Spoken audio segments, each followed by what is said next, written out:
Mindcrime Liberty Show with me, Swin Dobson, and him, Tim Patton. Today we discuss, is democracy a coherent concept? Tim. Another way to describe this is the categorization problems of regimes.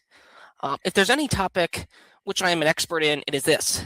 This is a topic which in a way led me down lots of rabbit holes in order to start reading on my own, at my local library, and eventually going online in the first place.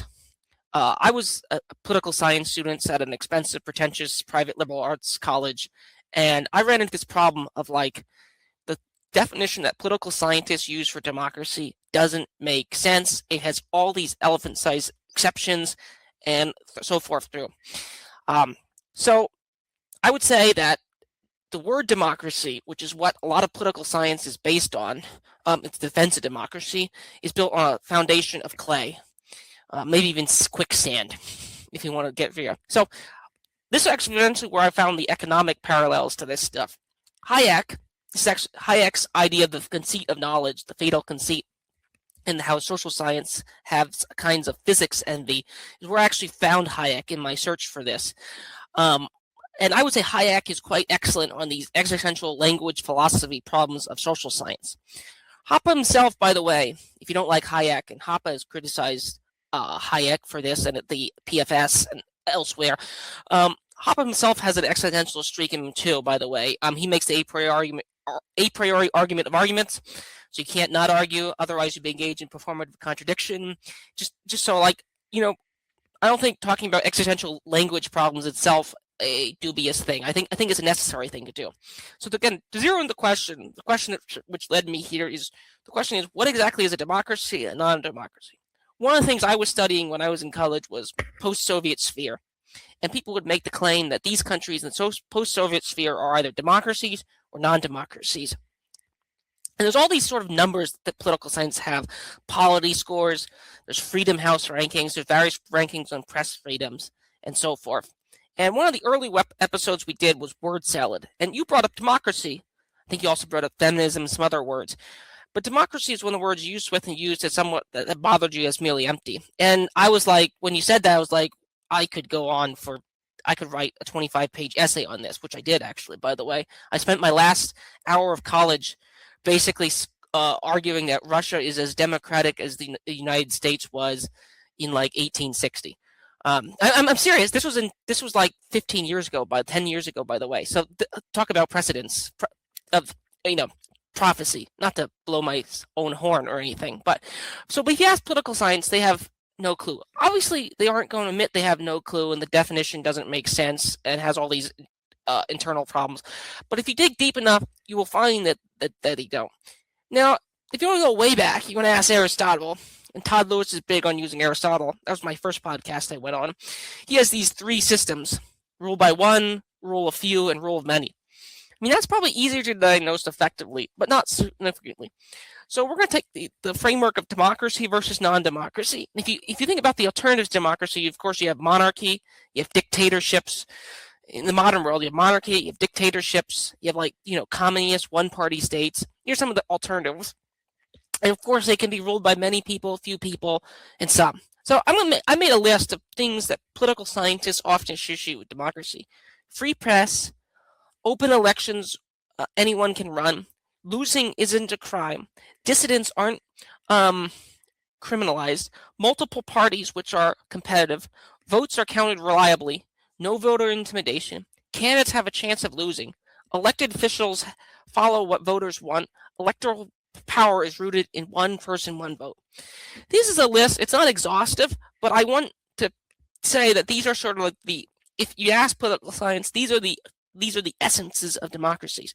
And I'm going to argue that first of all, one of the things I'm going to make is the core democracy countries don't always have them, never have had them, or at times selectively use selective definitions to say they do have them.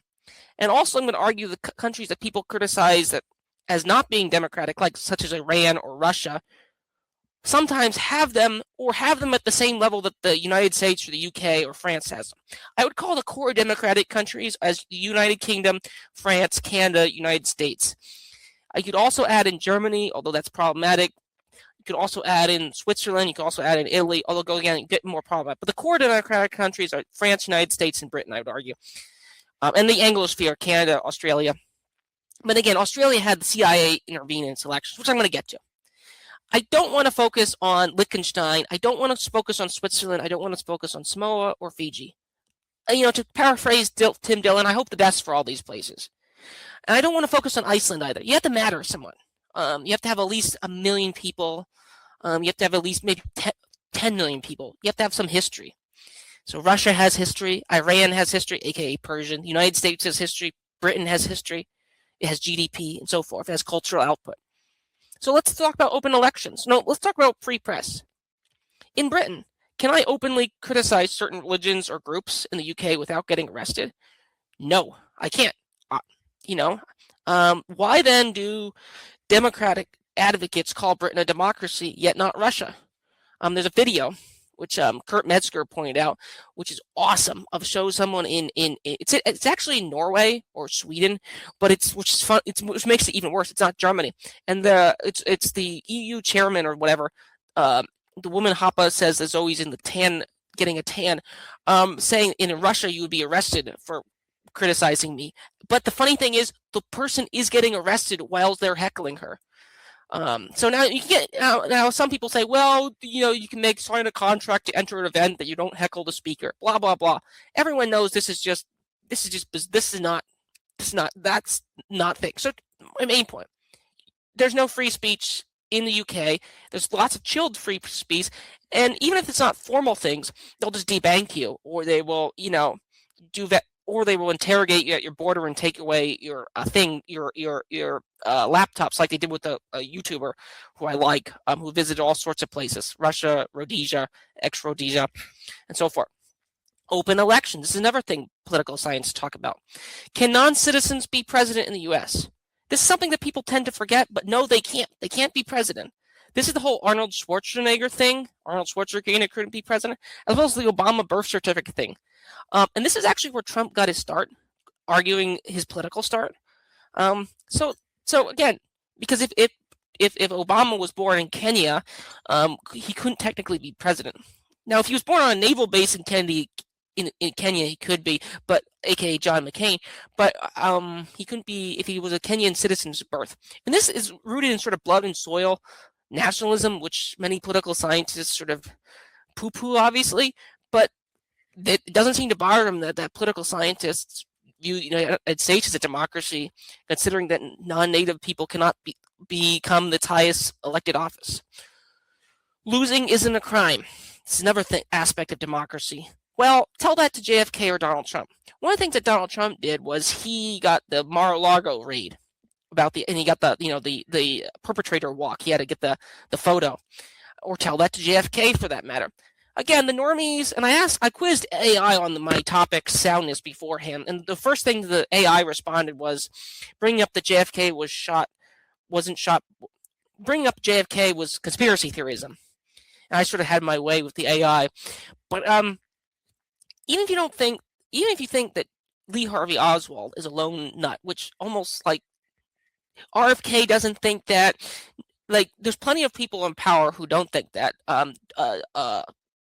Trump had a conversation with Judge Andrew Napolitano, and one of the things that Napolitano said about Trump was that Napolitano was saying, "You said you released the JFK files." He said this on a phone call with Napolitano, and this is actually Jeffrey Sachs, who's a very normie political scientist himself, was covering this, and he said that if you knew the things I knew, you would have trouble sleeping, or something like that. So the idea that JFK is a moment today, so losing could be a crime in the United States. But again, the establishment doesn't seem to care. The U.S. has intervened in there's a Pine Gap naval base in Australia in the 70s, I believe. And the U.S. intervened, well, actually the British monarch on the behest of the U.S. CIA intervened in Australian politics. It used its little-known privilege of dismissing the prime minister. This occurred in the 70s or 80s. Look up into it. So again, Australia is one of the core democratic countries, and we just sort of had a Schmittian exception par excellence. Dissidents aren't criminalized. Well, I have two names for you: Julian Assange, Edward Snowden. So if you want to say Assange is an Australian citizen, therefore he's not under U.S. jurisdiction, okay, fine. Let's talk about Snowden. Snowden was a native-born person. Why is Snowden in Russia? Well, he's in Russia because he leaked NSA secrets. And I would argue that the NSA secrets are public knowledge because they're contrary to the U.S. Constitution. And again, everyone talks about swearing oaths and stuff like that and following the Constitution. But then all this information Snowden linked, and he actually went out his way to leak it to a good journalist. He went out his way to make it sound and so forth. But then why is Snowden in exile? Again, I would argue that dissidents are criminalized. Chelsea Manning, various other people are criminalized. And that's not to bring up MK Ultra or other stuff that's obviously there, but much harder to prove. I'm just using the visible criminalization of dissent. Multiple competitive parties. Does a one-party state count as a democracy? In places like Japan and South Korea, who are sometimes viewed as democracies, in many cases, they're just a one-party state. Mexico is effectively a one-party democracy, air quotes democracy, for many years. In certain U.S. cities, it's a one-party cities. Certain mayoral races in the United States are decided in the primary, and as Marxist scholar Chris Catrone would point out, and this is something that Bernie Sanders Eastis would found out, and Ron Paul know, is that parties can set their own rules. They're basically the equivalent of the Boy Scouts. So if you want to have superdelegates, have superdelegates. If you want to have a candidates list that are approved, you can do that. They're private parties. They're not public institutions. So actually, the U.S. political system, the Democratic Party, is a private corporation in a sense. It has a specific set of rules, so they can't do anything. But as long as they approve the rules, and again, they're made up by members, they can technically kick you out, from my understanding. Now, it might change in different countries, but the parties, at least in the United States, which again is one of the core democratic countries, and we're the ones who judge Iran and Russia for not being democratic, or so-called private. Russia is a one-party state too. It's the United Russia Party. During the U.S. Civil War, the North was largely dominated by the party of Lincoln. That's why they were able to pass all these land-grant universities and various other things, and actually made getting into the United States, back into the United States, you had to ratify certain amendments, and so forth. Votes are counted reliably.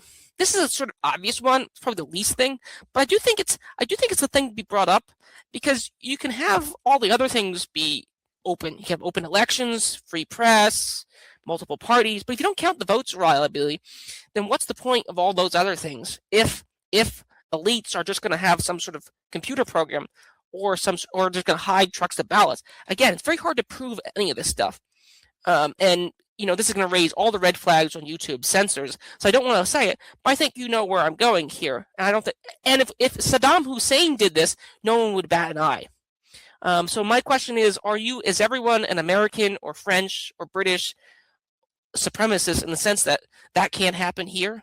That can only happen in Saddam Hussein's country? Are you really going to say that the people in Iraq are different than the people in Britain or United States, and that only they count votes incorrectly or miss things? And these are more deeper issues here, but elected officials follow the will of people. And if I want to talk about my substantive critique, this is probably my most substantive critique, and this gets into my anarchism. I would argue that Nancy Pelosi and Chuck Schumer and Ted Cruz and Lindsey Graham represent themselves. So in democratic theory, and this is the thing I discussed in college, you have the representative model and the participatory model. Now, different textbooks will have different terms for it.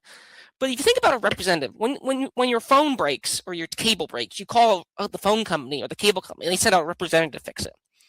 The individual does it, but he's representing the firm, whatever it is, AT&T, Bell, whoever. In theory, in reverse, that's what's supposed to happen. A senator is supposed to represent Kentucky. A senator is supposed to represent Ohio or Vermont. And do they actually do that, or do they represent themselves? So if you give a wide latitude to the senator, they don't actually represent the area they're coming from. They're just representing themselves. So I would argue that Ted Cruz and Chuck Schumer do a very good job at representing their own interests. So in that sense, democracy works, it works, but it works to represent Chuck Schumer and Nancy Pelosi and Lindsey Graham and Ted Cruz. It doesn't work to represent the people. So people vote for things like ending wars, ending surveillance, ending this or that. Does Chuck Schumer, Nancy Pelosi, or Ted Cruz do that? No, they do the opposite, if anything. This goes back to Tom Woods' law that whoever you vote for, you get John McCain. So, like, you could have an open press, you can have you can have all these things, but if elected officials just do what they want to do and don't do what the people do, then what's the point of having democracy if you just get people doing whatever they want to do? I mean, I don't really get the point there. And this is this gets into Burnham, Pareto, the elite theorists, the Italian political elite theory school. In practical terms, it could be that participatory democracy is impossible. I mean, so if you just had, instead of having elective representatives, you just had referendums on every single line item. Should the United States take out Maduro in Venezuela? If you sent out a flash poll. Now, actually, with technology, this might be possible. But then if you did that, and Pareto and Burnham talk about this in the managerial revolution. The problem is, and he actually talked about in the trade union context, funnily enough, which is actually even a bigger problem. It's like, in some ways, you need to delegate tasks upward, partly because it's just knowledge problems, and partly because you have other things to do. You know, so let's just say you had referendums on everything. I mean, I think Burnham makes the line, or it's either Burnham or Pareto. They make the line that people will be overwhelmed with like 10,000 questions. And many of those questions they don't have anything on. They don't even have any information on how to make a decision. Just have a random number generator or something like that. So my own solution after this 15-minute intro, and again, to go back to your word salad episode, I could write a book on this topic. I don't see a coherent definition of democracy. I just want to say I didn't elect these politicians. We didn't elect these politicians. We didn't do this. So this is what I would call the problem with democracy. It's a kind of manufacturing the consent method. So my solution is, of course, anarchism. So where power has to make a decision, or by definition, power will make a decision, a la Pareto, a la Burnham, a la Italian elite school, then democracy isn't possible, nor is anarchism possible. So if you critique anarchism as being utopian, you should also critique democracy as being utopian.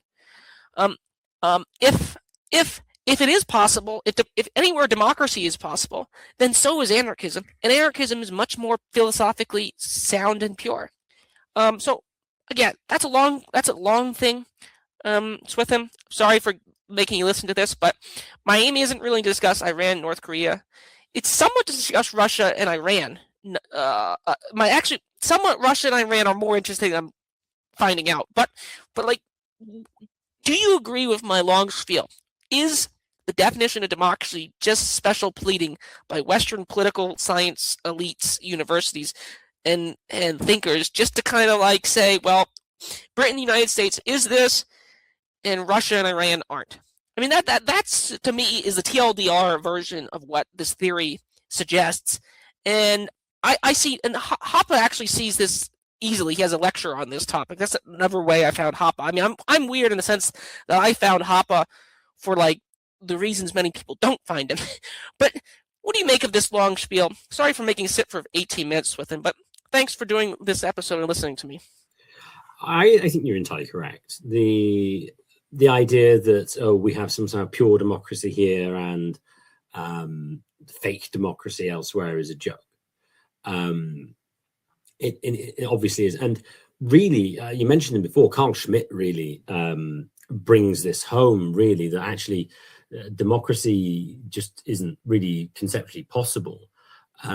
Because prior to the rise of the National Socialist German Workers' Party, Schmitt was actually advocating the suppression of the communists and the Nazis because he said that they would violate the constitutional order. They were going to break it up. And he was like, no, we need to keep the constitution. So it's never democracy as such. It's democracy plus. And really, and as Keith Preston's pointed this out, whenever you get anarchists who are hyphenated anarchists, it's anarchism plus capitalism or anarchism plus like eco-anarchism. It's always the plus that matters more. than the anarcho part. What matters is the plus part. And so that's really what the Western powers object to about Russia and whatever, is that they lock people up for things they don't like them locking them up for, and allow people to do things that they would prefer to lock people up for. And so really, it's not really down to the decision-making process. It's what the actuality of the legal form is. Like what things are suppressed, what things are censored. It's not whether things should be censored, it's what should be censored. And that's what the dispute is over. Another thing with the conceptual weirdness of democracy is, could the population decide that to vote on democracy itself and abolish it? Well, I'm pretty sure most democratic theorists would go, no, we can't do that. It's like, well, hang on, I thought it was a democracy. And so if it really is the people who are supposed to be sort of sovereign, then surely they should be able to decide that they want a dictator if they want to. Now, I suppose you could argue, well, but they could also get rid of him, and they probably wouldn't, so you can make that claim. But I mean, even conceptually, that's sort of an anathema to the democratic theorist, because it's like, oh no, this is going to be somehow illiberal. Because, as I say, with the plus thing, really what the Western powers object to is China and Russia are not on board with liberal managerial capitalism. What the Russians and the Chinese want is probably a slightly more state-led economic structure, but is more socially conservative. And in general, I mean, so for instance, I like this story, is that the Chinese government has banned the making of unrealistic dramas in which billionaires decide to fall in love with very plain females, because they argued that this was going to be bad for the demographics of China. That's something that they wouldn't do in England, but they do in China. What they do in England is to go, well, it's good, we should produce Netflix series which depict violent school boys killing people, and will make him white and look like regular kind of guy, when actually they're not the people who typically are involved in murder, at least as a proportion of their population. So it's the whole plus thing. I mean, the democracy thing is just a sham. As you rightly point out, I mean, how can you even have democracy? I mean, you could, in theory, have sort of like representative democracy, but in practice, like, there's no reason to suspect that they would do what people wanted. And then you get a whole the problem of, in whichever system you have, any individual vote never really makes much difference anyway, especially in first past the post. If you say, oh, you should have a proportional representation system, every vote matters, like, well, it kind of doesn't. Because what you have in those systems is coalitions after the vote rather than coalitions before. It's because in first past the post systems, you end up with two parties, because that's how the maths works, and they tend to be coalitions of various groups. And with proportional representation, you just get the coalitions after, because the probability that any individual party gets 50% or more of the vote is minimal. So in almost none of these, can you ever really have much of a say or impact. And also, most people don't care. And so actually what you end up doing is it just ends up being an oligarchic system, because those people who actually are able to spend the time and effort and organize are the ones who get the power, which is what happens in basically all institutions anyway. I mean, even if you look at small organizations like churches or whatever, it's basically an oligarchy. There's a few people who are running it and are motivated, and they're the ones who decide what happens, even if in theory you had sort of congregational church governance. So it even takes place in a really small level. So yeah, the democracy stuff is just a utter sham.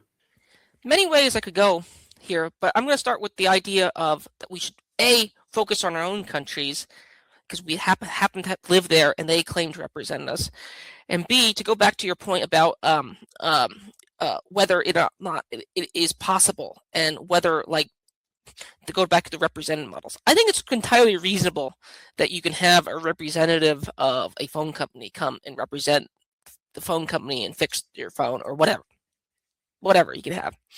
think that's entirely reasonable. But see, the thing is, you're not asking them about things that are adjacent to the phone. They're just fixing the phone.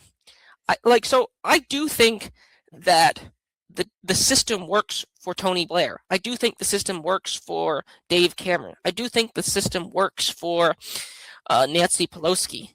I mean, these people, the system does work for them, or Ted Cruz, or John McCain, if you want to be bipartisan here. The system, it benefits them in the sense that they get salaries, they get huge donations, they get a privileged spot, they get awards. Whether local, this is one of the scaling issues. Whether it could work on a local level is more interesting. I mean, this is the whole Mr. Smith goes to Washington and becomes a lizard person type problem. I mean, it seems I can count on basically one hand of people. And again, I'm just using lizard people as a metaphor. Probably David Icke is wrong, although who knows. But like Thomas Massey and the Pauls, Rand Paul and Ron Paul, are seeming to me like Marjorie Taylor Greene. I'll give her credit. So, like, if you're gonna say that this is a den of thieves and liars, it seems like only very few people go there and like say call it out. When they campaign, it's a different story, but when they get there, it's oftentimes the same thing. So that leads me to believe that the system actually works for the representees, and the representative model it's very unlike a capitalist corporation, where like the waiter or whoever is representing the business, but they're only representing the business in one specific aspect. They're not representing it in all these aspects. So like this goes into the whole character problem of. And this again, go back to Hayek. Hayek is really good on this. I mean, I this is partly my perplexiness towards Hoppe's dislike of Hayek. Why the worst get on top? Who would want to be or think they could represent the state of Pennsylvania or the state of New York? Only an egomaniac could think they could represent the will of the people. This is the Bonapartist. It takes a Bonapartist to even think they could do the job. If they actually do the job. I mean, that's another problem that democracy theorists have. Like, I'm critiquing the visible representees of the system, but any good political theorist will know that behind the representees, there's donors, there's the deep state, there's the bureaucracy, and again, when I quizzed Gemini on this, they were quickly accused me of being a conspiracy theorist, but then I got in discussion of, well, regardless of these conspiracy theories true, is it the case that there exists permanent bureaucracy? Yes. Is it the case that there exists very wealthy donors? Yes. Is it the case that there exists interest groups, for certain countries or certain industries? Yes. So why wouldn't it be the case that these interests go out? Kevin Carson, in his book Organization Theory, makes a point about the rise of the FDA was done at the behest of the meatpacking industry, not against the meatpacking industry. It was actually done against the small producers at the behest of the large producers. Again, that to me is not a conspiracy theory. That's just history. And Kevin Carson is not a Hoppe in there. Kevin Carson is very critical of Hoppe there. But I'd argue that this is the normie Democrat line that the regulators are going to regulate the business. FAA has an office in Boeing, in the Boeing Corporation. So it's like, again, it's to me that's just absurd here. So I'm going to go back to the representee model. Do you think am I right that the system does benefit the politicians who walk the line, the Nancy Pelosi's, the Dave Camerons, the Tony Blairs, the Chuck Schumers, the Lindsey Grahams, and does it harm the citizens that claim to represent the citizens who, if you poll people on what people they believe, they're actually more like Thomas Massey. And again, I don't really like. I'm indifferent about people like Mondani and there's a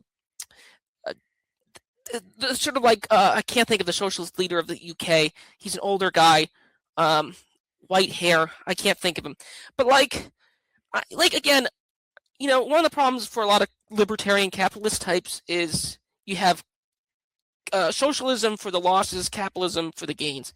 So if you're going to critique free busing, you should also critique huge subsidies for the military-industrial complex and think about the scale of them too. So, like, again, I know people, my family and my friends circles, who support the Bernie Sanders type movement. Again, I'm not the biggest fan of Sanders, but at least aware of them. And like, Sanders rhetorically says things sometimes I agree with. To be truthful, I have to admit that. Same way with some of these other quote unquote good lefties, if there's such a thing. So Swithin, does the system, does the representee model break down for democracy? Like, in the way that it doesn't break down if you're at a restaurant and a waiter is dealing with, or whatever, a store. Does that system break down, and does it benefit the quote unquote politicians who go along? Swithin? Well, yeah, it would be boring. I agree with you again.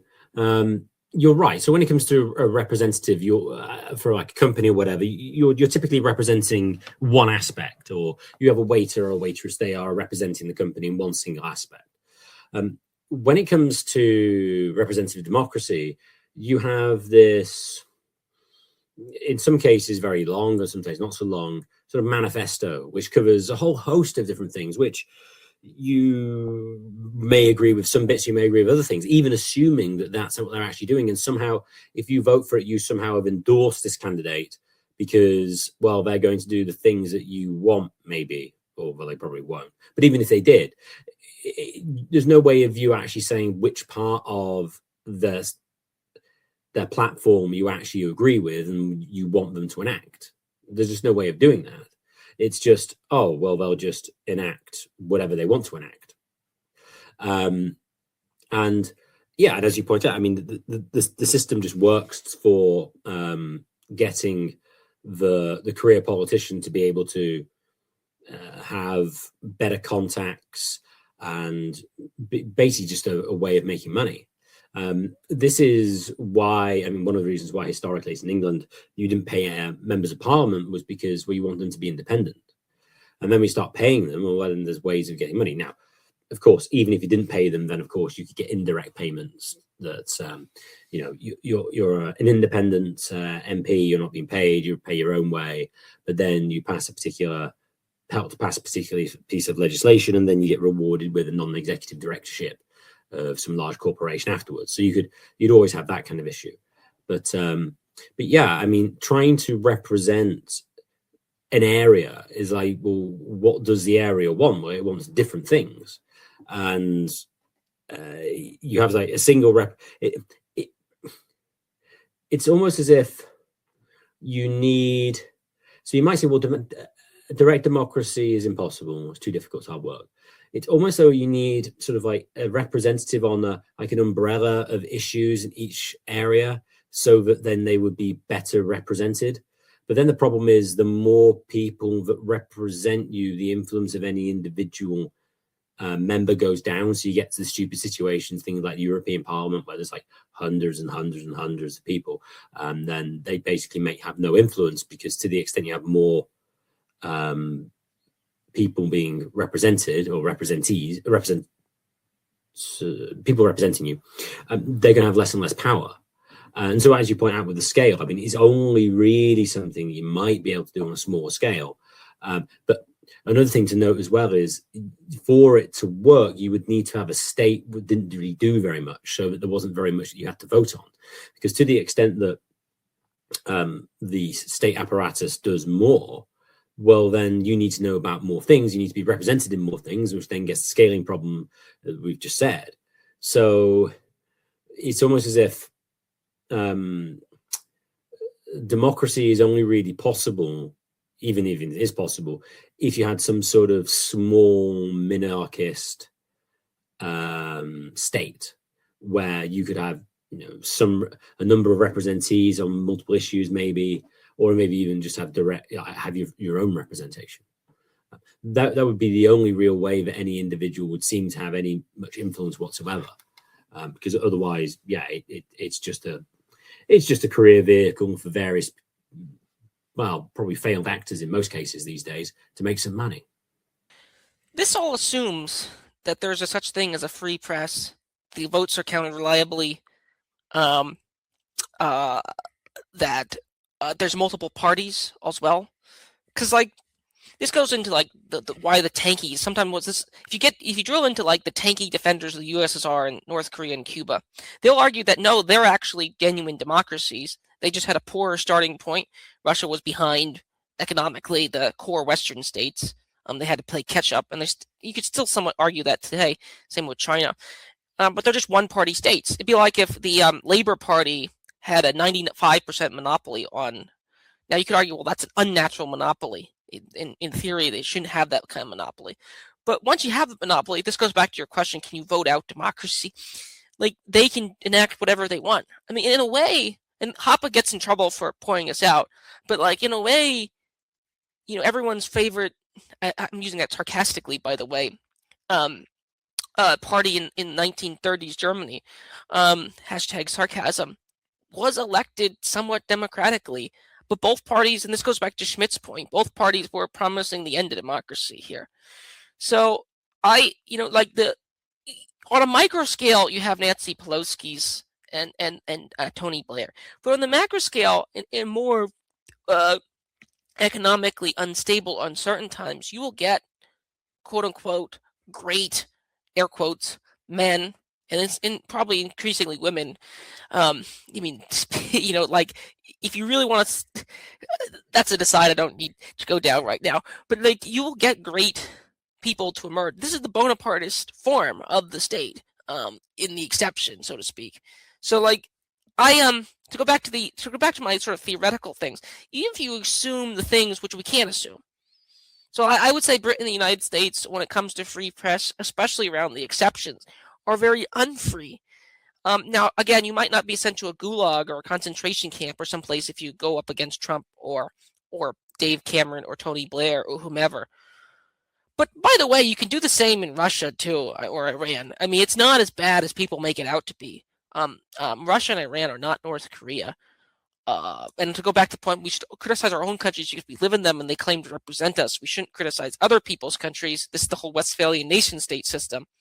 But like, if you assume all those things, that they assume they're all sturdy, which they're not, then on the representative model versus the participatory model, it breaks down.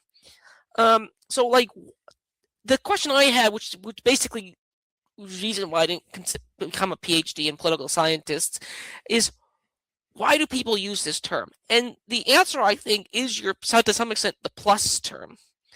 But I would say it's liberalism. People use the term because when they mean democracy, what they really mean is liberalism.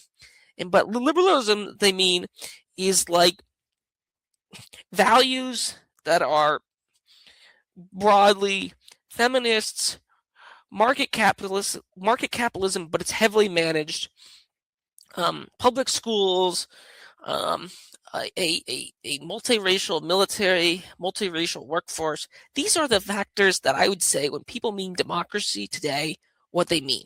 And one of the interesting problems I have, and this is one of the other ways you can trip up today's advocates, and this is what I did in college. If you look back, and actually the leader of Kazakhstan made this point, which is to me awesome. He has a great address on this. If you look back, it wasn't like before 1900 France or the United States had female suffrage.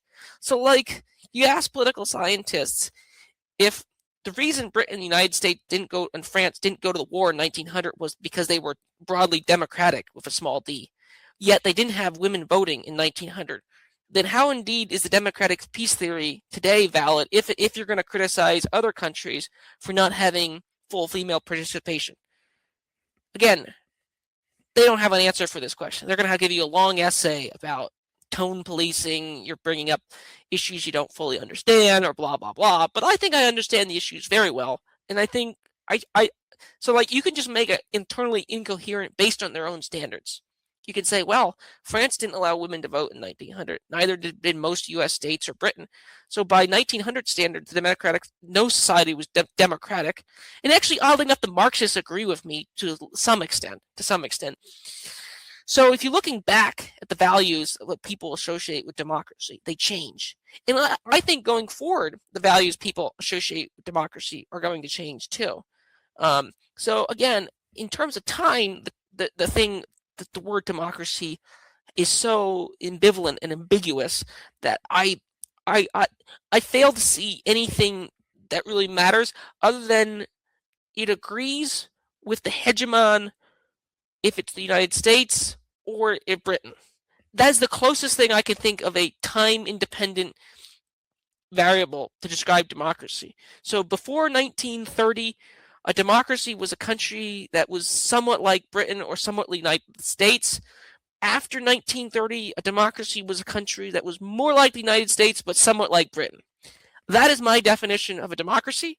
You might be able to replace that with France, but again, this goes back to the particular history problem. French had their de Gaulle's period. French had their Vichy period. So France is a problem.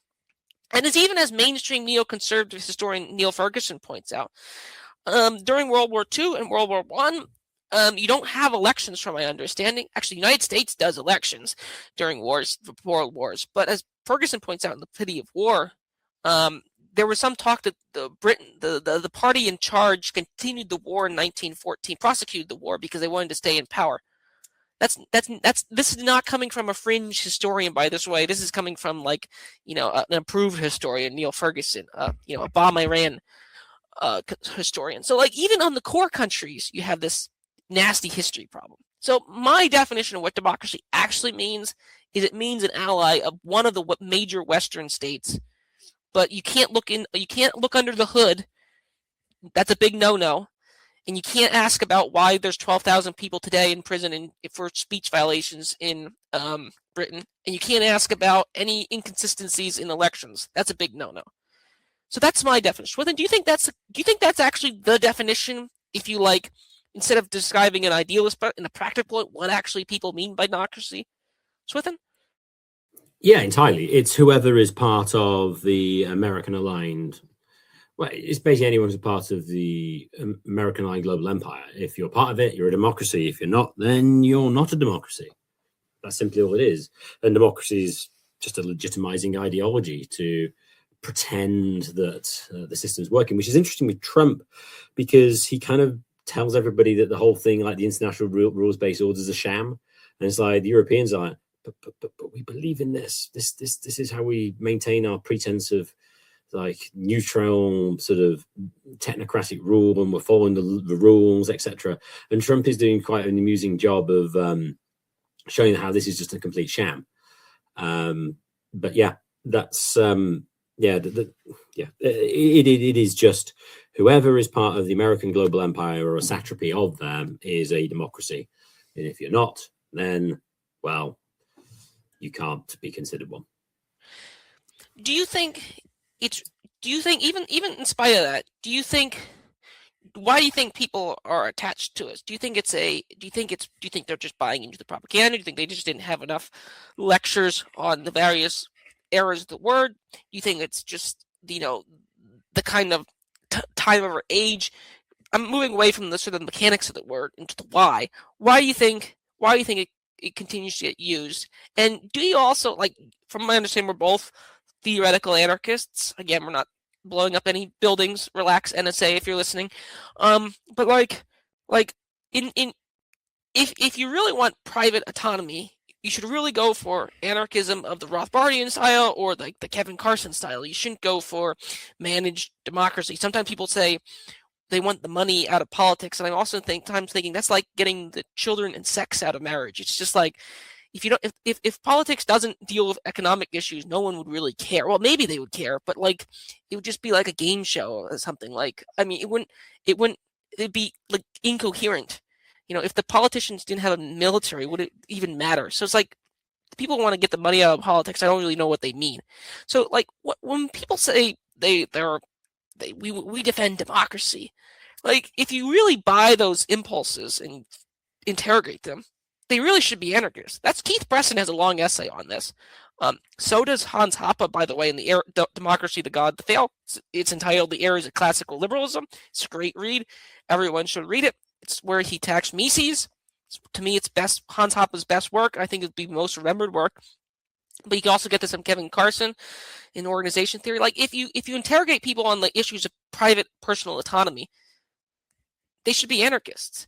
And if you're going to go full elite theory, then you should then neither anarchism nor democracy is really possible, and we should just be like, Curtis Yarvinites or something like that.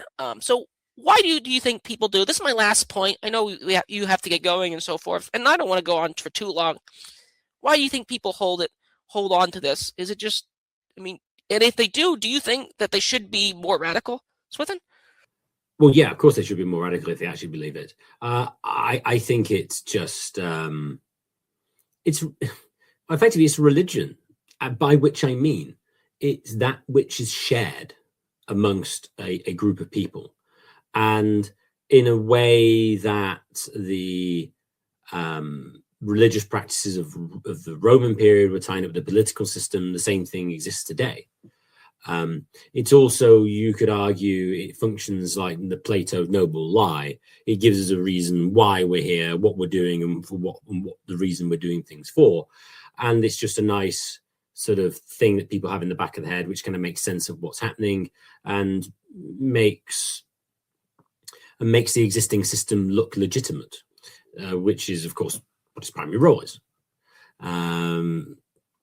So, yeah, you're right. If you really did care about democracy and sort of individual representation, then the only real sense that you go is some form of anarchism, or at least some sort of radically decentralist system whereby you could move between polities very easily. So if Britain was comprised of multiple, each town or city was its own country, effectively, then yeah, sure, you'd be able to do stuff.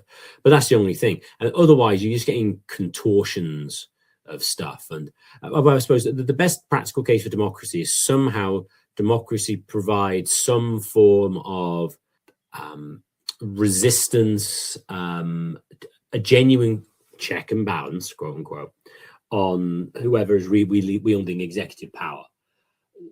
Thing is, it just doesn't seem to do that. It seems to, this is the discussion for another day, but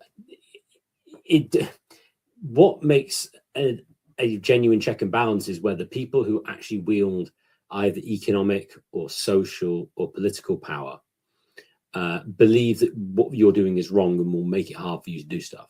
That's pretty much the only situation in which you can prevent anyone from doing anything. In the absence of that, you just get. Like Keir Starmer's cancelling elections. Is he a Democrat? Oh, well, they reorganize. He's literally cancelling elections.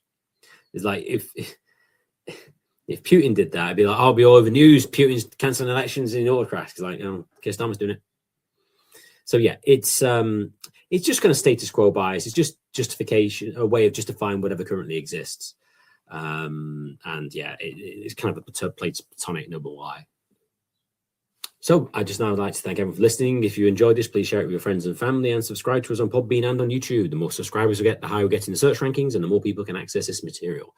And if you'd like to contact the show for any reason at all, please contact us at mindcrimelibityshow@gmail.com. That's mindcrimelibityshow@gmail.com.